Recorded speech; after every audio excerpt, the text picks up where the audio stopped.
The first OLED gaming display is here. OLED! I mean, I've been waiting for something to bring CRT-like response time back to the PC since Canon crushed my dreams back in 2010 by officially discontinuing development of their SED technology. Well, OLED has that potential. But so far, the best OLED displays are LG TVs, which have notoriously terrible processing lag. So the pixels can be as fast as you please, but gaming still feels like telling your friend in the next room which buttons to press for you, okay, sorry, I digress. Okay, so the display I'm talking about, OLED, gaming display. It's connected to a laptop, the Alienware 13 R3, now with a 13-inch OLED display, in case you hadn't picked up on that before. Let's take her for a spin.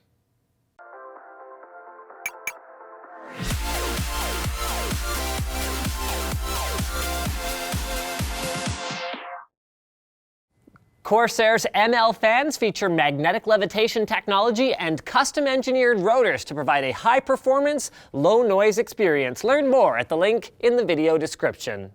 The Alienware 13 strikes as fine a balance between tastefully aggressive looking and gaudy and tacky as any gaming PC with an alien theme possibly could, and rocks a pretty strong I/O configuration with USB Type-C and Type-A SuperSpeed ports on the right, an additional Type-A and dedicated headphone and mic ports on the left, and gigabit killer Ethernet, mini DisplayPort, HDMI 2.0, Thunderbolt 3, Alienware's proprietary external GPU dock connector, and power in at the back, flanked by some large rear heatsinks that vent hot air down, back, and up for optimal cooling. Immediately noticeable are both its size and weight, considering the Alienware 13's 13-inch screen size. So the numbers listed on Dell's site are meaningless. The depth is based on the edge, even though the center is a full centimeter more. I can't for the life of me figure out where they measured the 23.3 millimeter height, and the width is off by a whopping 6 centimeters. Oops. But anyway, when I measured it myself, it worked out to about 2 liters of internal volume. So for comparison, the Razer Blade 14 with quite similar specs comes in at less than 3/4 of that while weighing half a kilogram less. So how can Dell justify it? Well, easy upgradability is one good way. Making our way to the bottom, these 5 normal Phillips head screws are all that stand between you and the M.2 slots that you can use to upgrade or add SSDs, and RAM slots that you can use to install up to 32 gigs of DDR4 RAM, just like that Inspire and Value gaming machine that we checked out here. Unlike that one, however, the Alienware 13 is packing some serious heat under the plastic cover that protects all the stuff that you shouldn't be tooling around with. This tricked out config got a Core i7-6700HQ quad-core with hyperthreading, 16 gigs of RAM, a 512 gig NVMe SSD, and a VR-capable GTX 1060 with 6 gigs of VRAM that ended up packing more of a punch than I expected. More on that later. First, let's flip this puppy over and talk about the important stuff that you're gonna see and touch every time you use the machine. The RGB lighting.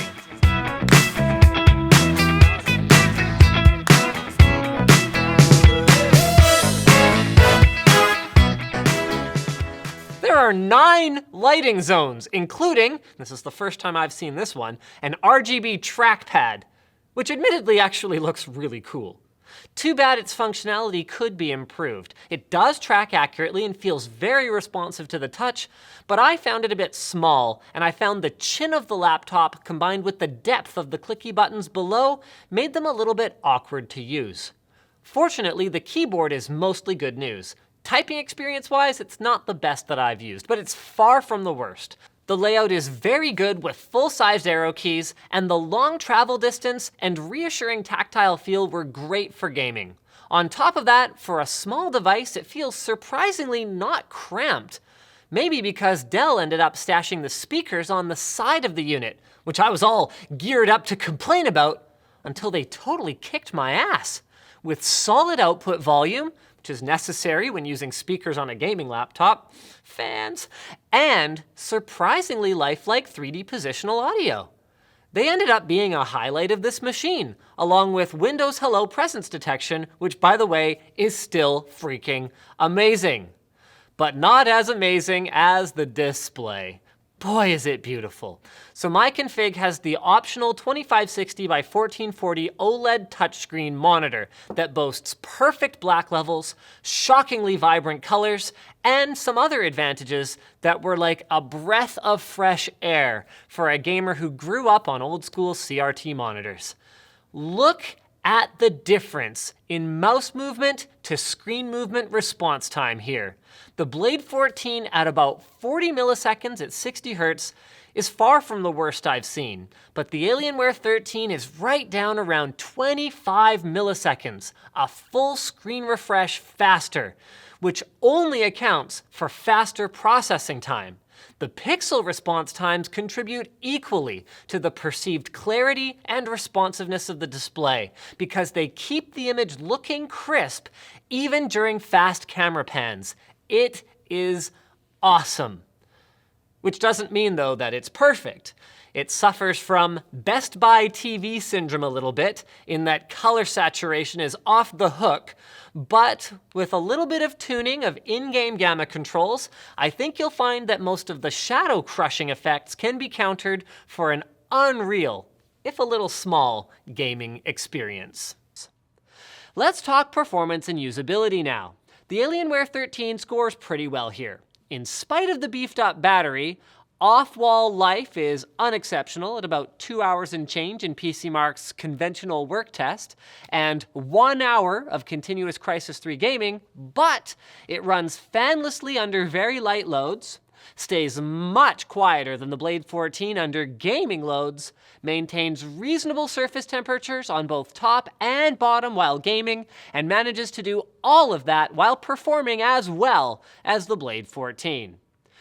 They both end up falling behind a desktop GTX 1060, probably due to power delivery limitations. But remember guys, that's to be expected, especially on 1.5 to 2 liter machines. Which leads us then to the obvious conclusion. The Alienware 13 is the hands down winner, right? Well, maybe not. Who made a better computer? Personally, I still prefer Razer's approach. But while I'm not ready to switch to the MacBook Pro full-time, I also don't really game that much anymore, which means that I'm willing to make some compromises there for reduced weight and a larger display. With that said, the Alienware 13 is a better pure gaming machine in almost every way.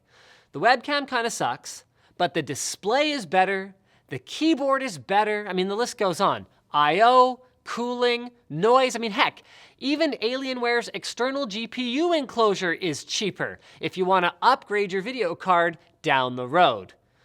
Just like the Blade, don't expect any of that to come cheap because this is a serious toy for serious ballers.